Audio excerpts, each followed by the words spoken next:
Olá pessoal, tudo bem? Sejam bem-vindos de volta a mais uma aula da disciplina de Sistemas Operacionais. Nessa sequência de aulas a gente está falando sobre o gerenciamento de memória, né? Nessa aula a gente vai começar a falar um pouquinho sobre o gerenciamento de memória utilizando listas encadeadas, tá? Então na aula passada a gente falou sobre o mapa de bits e agora a gente vai falar como é feito com listas encadeadas. Então, uma outra maneira de você gerenciar a memória é você manter uma lista de alocações e segmentos que tem de memória livre, tá? Então, essa lista ela mantém, né, em cada entrada o endereço em que se inicia, o comprimento do segmento e, evidentemente, o ponteiro para a próxima entrada, tá? Então, a principal vantagem de você utilizar uma lista encadeada, né, classificada por endereço, é que sua atualização é mais simples e direta. Então, essa é a representação que é utilizada para as listas encadeadas. Então, cada segmento desse, ele vai apontar para o próximo segmento. Então, isso aqui é uma referência de memória, né, para o começo do próximo segmento. Então, você tem aqui uma lista encadeada de segmentos, tá? Percebam que aqui você vai ter aqui, né, dizendo se ele está ocupado ou se está livre, né? Então aqui o P indica que está ocupado e o H indica que é um endereço de memória vazio, tá? Então aqui ela vai indicar qual é o endereço de memória onde inicia o segmento e vai indicar o tamanho do segmento, tá? Então aqui ele vai indicar se está ocupado ou não, né? O endereço de memória que ele inicia e o tamanho do segmento. Então, esse H aqui é um segmento que está livre, ele começa o endereço de memória 5 e tem tamanho 3, né? Então ele acaba no segmento 7, né? Porque é inclusivo. E o próximo aqui ele já vai começar no endereço de memória 8, né? Então ele vai utilizar 8, 9 e em diante, tá? Então essa é a forma de representar a lista encadeada para alocação de memória. E vários algoritmos podem ser usados para fazer essa alocação de memória, né, permitindo você criar ou trocar processos da memória principal. Então, tais algoritmos são invocados quando o gerenciador de memória necessita de um segmento de memória livre e você pode utilizar algum desses algoritmos, tá? Mas existem vários outros aí. Então, o mais simples é o first fit, né? Ou seja, é o primeiro que servir, o primeiro endereço de memória que servir. O next fit é o primeiro que servir, mas a busca começa no último segmento que foi utilizado. O best fit, ele percorre todos os segmentos da memória e escolhe o mais próximo do tamanho do que o processo deseja, né? O worst fit, ele faz a escolha inversa, né? Ele escolhe o espaço de memória que vai ter como resultado um maior espaço de memória livre. E o kick fit é o que faz o ajuste rápido. A gente vai ver em detalhe cada um desses algoritmos agora. O first fit, né, ele é o algoritmo mais simples. É um algoritmo que procura ao longo da lista de segmentos até ele encontrar um espaço livre de tamanho maior ou igual a m. Tá? Então, o primeiro que ele achar que se enquadrar nesse quesito aí de o tamanho ser maior ou igual a m, onde m é o espaço necessário para o projeto, ele aloca aquele espaço de memória. E caso o espaço livre, né, tenha tamanho superior a m, né, por exemplo, tamanho n, o espaço livre é quebrado em dois segmentos. Um para o processo, de tamanho m, e o outro para a memória não usada, de tamanho n-1, né, total menos o tamanho que foi alocado para o processo. É um algoritmo rápido, pois ele finaliza a busca o mais cedo possível, né, mas nem sempre ele faz a melhor escolha, mas ele faz a escolha mais rápida.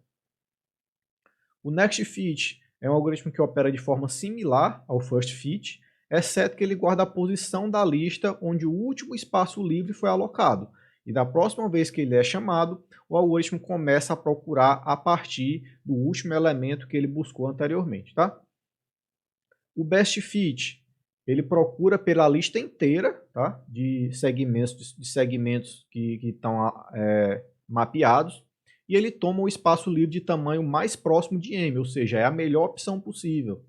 Ele é um algoritmo lento, né, por conta disso, e cria na memória espaços livres pequenos que dificilmente vão ser alocados por outros processos.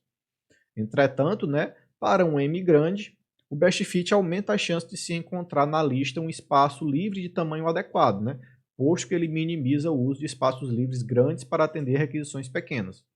Então, se ele deixa espaços livres, por quê? Porque se você tem aqui um tamanho, o processo precisa do tamanho de 9 espaços de memória. Aí esse aqui tem 11, né? Então ele vai utilizar esse aqui porque é o mais próximo, mas só vai utilizar 9. Então esses dois aqui, raramente vai haver um processo que vai utilizar só 2 espaços de memória, tá? Então isso aqui vai ser não utilizado. E veja a comparação do best fit com o first fit, né? Então, se um bloco de tamanho 2 for solicitado, né, ou seja, um processo de tamanho 2 está sendo requisitado, o algoritmo first fit ele vai alocar o espaço no espaço livre 5, ou seja, ele vai escolher isso aqui. O first fit, como é que ele faz? Ele percorre toda a lista e ele escolhe o primeiro que se adequar. O P dá certo? Não, porque o P não está livre, né? Então vai para o segundo segmento. O segmento está livre? Tá. O tamanho dele é 3, só está sendo necessário 2. Então dá certo, né? Deu match, né? Então deu certo, então ele já escolhe esse aqui mesmo, ele nem procura os outros. Então o first fit, ele vai escolher esse aqui. Já o best fit, ele vai escolher, dentre todos esses, o que mais se aproxima do que ele necessita, né? Então ele vai olhar, ó, esse aqui tem espaço 3, tá? Aí ele armazena. Aí vai. Esse aqui, ó, tem espaço 2. Dá certo também, guarda. Esse aqui tem espaço 3, também serve, né? Que ele só precisa de 2, então ele armazena. Depois ele faz a comparação e vê, ó, qual é o que mais se aproxima do valor 2, que é o tamanho que foi solicitado. É o H. Então ele escolhe o H para ser utilizado, tá? Então o best fit ele vai escolher o espaço livre 18, né? Que é esse aqui que inicia no espaço 18, pois é do tamanho ideal, né? Que é o tamanho 2. Já o worst fit, né, ele é basicamente o oposto do best fit e ele varre a lista completamente, né, de segmentos disponíveis e ele aloca no espaço que gerar a maior lacuna de memória disponível. E quando dividido, espera-se que o segmento de memória disponível restante, né, seja suficientemente grande para ser útil depois. Então ele opera pensando que no futuro esse processo que ele está fazendo agora vai ser útil para outro processo, tá? O Kikfit, né? Ele mantém uma lista separadas para tamanhos comumente requeridos de segmentos, né? Por exemplo, ele vai ter diversas listas encadeadas, onde você vai ter uma tabela com N entradas, na qual a primeira é um ponteiro para a cabeça da lista de espaços livres de tamanho de 4K, a segunda é um ponteiro para a cabeça da lista de espaços livres de tamanho 8K, a terceira de 12K, depois de 16K e etc. Então ele vai ter várias listas encadeadas de diferentes tamanhos. Então, se ele precisar de um tamanho de espaço 2, ele já vai direto no tamanho de lista 4. Por quê? Porque é o mais próximo de 2. Né? Se ele precisar de um tamanho 9, aí ele vai na de 12, porque é a mais próxima. Né? O de 8 não cabe. Né? Então, e assim ele vai escolhendo os tamanhos e reduz bastante a quantidade de itens que são buscados, né, para tentar achar o melhor caminho. Então, com o Kikfit, né, acha-se um espaço livre de tamanho requerido muito rapidamente, mas com a desvantagem de que todos os esquemas de classificar os espaços livres por tamanho, né, a saber quando um processo termina ou é permutado para o disco. Então você tem que fazer essa reordenação das listas toda vez que um processo é inserido ou retirado, né, porque vai ter um espaço de memória ocupado ou vai ter um espaço livre que vai ter que ser classificado em alguma das listas encadeadas que já foram criadas. Então, todos esses algoritmos eles podem aumentar os seus respectivos desempenhos, mantendo-se em separado listas para processos e listas para espaços livres, né? E nesse caso, todos devotam suas energias para a inspeção de espaços livres, não mais para de processos, tá? E o preço pago por esse aumento de velocidade na alocação é um aumento da complexidade e diminuição da velocidade quando se trata de liberar memória, né? Uma vez que um segmento livre tem de ser removido da lista de processos e inserido na lista de espaços livres para poder ser alocado para outro processo. Tá, pessoal? Com isso a gente encerra mais uma aula e na próxima aula a gente vai falar um pouquinho sobre o que é a memória virtual, tá certo? Muito obrigado, pessoal. Até a próxima e tchau, tchau.